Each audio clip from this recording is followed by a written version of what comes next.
আজ রাজ্যসভায় রাষ্ট্রপতির অভিভাষণের ওপর বক্তব্য রাখতে গিয়ে দেশের মাননীয় প্রধানমন্ত্রী অনুপ্রবেশের সমস্ত দায় চাপিয়ে দিয়েছেন বাংলার ওপর।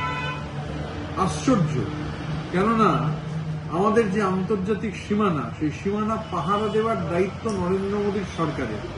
নরেন্দ্র মোদীর সরকারের গৃহমন্ত্রক, অমিত শাহর অধীনস্থ যে গৃহমন্ত্রক, সেই গৃহমন্ত্রক হচ্ছে আন্তর্জাতিক সীমানা পাহারা দেয়। বর্ডার সিকিউরিটি ফোর্স তার আন্তর্জাতিক সীমানা পাহারা দেওয়ার দায়িত্ব। এবং আমরা এটা ভুলে যাইনি যে 2021 সালের অক্টোবর মাসে আগে অতীতে ছিল যে আন্তর্জাতিক সীমানা থেকে 15 কিলোমিটার পর্যন্ত বিএসএফ এর জুরিসডিকশন।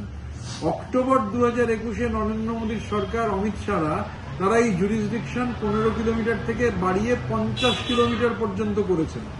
আন্তর্জাতিক সীমানা পাহারা দেবে অমিত শাহের গৃহমন্ত্রকের বর্ডার সিকিউরিটি ফোর্স, আর অনুপ্রবেশ হলে তার দায় বাংলার মানুষের।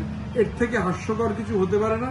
আর সব থেকে বড় কথা, আমরা এই সময়কালে দেখেছি যে এসআইআর প্রক্রিয়ার নামে, এই এসআইআর প্রক্রিয়া যখন শুরু হচ্ছে তখন 1 কোটি বাংলাদেশি বাদ যাবে, 1 কোটি রোহিঙ্গা বাদ যাবে। আরে পৃথিবীতে রোহিঙ্গাই আছে 17-18 লক্ষ, তো 1 কোটি রোহিঙ্গা বাদ যাবে কোথা থেকে? কত অনুপ্রবেশকারী বাদ গেছে সেই তালিকা নির্বাচন কমিশন প্রকাশ করুক।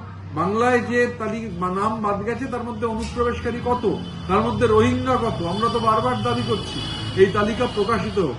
আসলে এসআইআর নিয়ে, এসআইআর এর মাধ্যমে মানুষের ভোটাধিকার কেড়ে নেওয়ার যে প্রচেষ্টা, তার থেকে দৃষ্টি ঘোরানোর জন্য এই অনুপ্রবেশের তত্ত্ব নতুন করে খাড়া হয়েছে। আর বলছেন কালো দিন।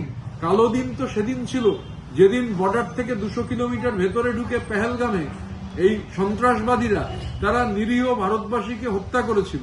দিল্লিতে যেদিন বিস্ফোরণ ঘটেছিল সেদিন কালো দিন ছিল। কালো দিন সেদিন ছিল যখন ভারতবর্ষের নাগরিক আমাদের এখানে, ওনারা হয়তো ভুলে গেছেন, আমরা ভুলে যাইনি, কারণ উনি 8 মাসের অন্তঃসত্ত্বা ছিলেন। 8 মাসের অন্তঃসত্ত্বা অবস্থায় আমাদের বাংলার সোনালী খাতুনকে বাংলাদেশে পুশব্যাক করা হয়েছিল, বাংলাদেশে পাঠানো হয়েছিল। বাংলাদেশের জেলে তিনি ছিলেন। জননেত্রী মমতা বন্দ্যোপাধ্যায়, আমাদের নেতা অভিষেক বন্দ্যোপাধ্যায়, তারা উদ্যোগ গ্রহণ করে 8 মাসের অন্তঃসত্ত্বা সোনালী খাতুন, তিনি সন্তানেরও জন্ম দিয়েছেন ফিরে আসার পর, তাকে ফিরিয়ে আনা হয়েছে। তো প্রকৃত ভারতবাসী, সেই ভারতবাসীকে বাংলাদেশি তকমা দিয়ে পুশব্যাক করে কাঁটাতারের ওপারে পাঠিয়ে দিচ্ছে এই border security force, Narendra Modi, Amit শাহের সরকার। আর রাজ্যসভায় দাঁড়িয়ে অনুপ্রবেশের দায় বাংলার ঘাড়ে চাপিয়ে দেবেন, এটা চলতে পারে না। এই বক্তব্যগুলো ভোটের আগে বলছেন, ঠিক আছে, নির্বাচনের ফলাফল যখন বেরোবে বাংলার মানুষ, বাংলাকে এবং বাংলার মানুষকে অপমান, যে ধারাবাহিকভাবে অপমান করছেন, যে ধারাবাহিকভাবে হয়রানি করছেন, যেভাবে বাংলার মানুষের ভোটাধিকার কেড়ে নিতে চাইছেন, এই সমস্ত কিছুর জবাব কড়ায় গন্ডায় বিজেপিকে, নরেন্দ্র মোদীকে, অমিত শাহের বাংলার মানুষ নির্বাচনের ফলাফল যখন বেরোবে, মমতা বন্দ্যোপাধ্যায় যখন 4র্থবার মুখ্যমন্ত্রী হবেন, তখন তা বুঝিয়ে দেবে।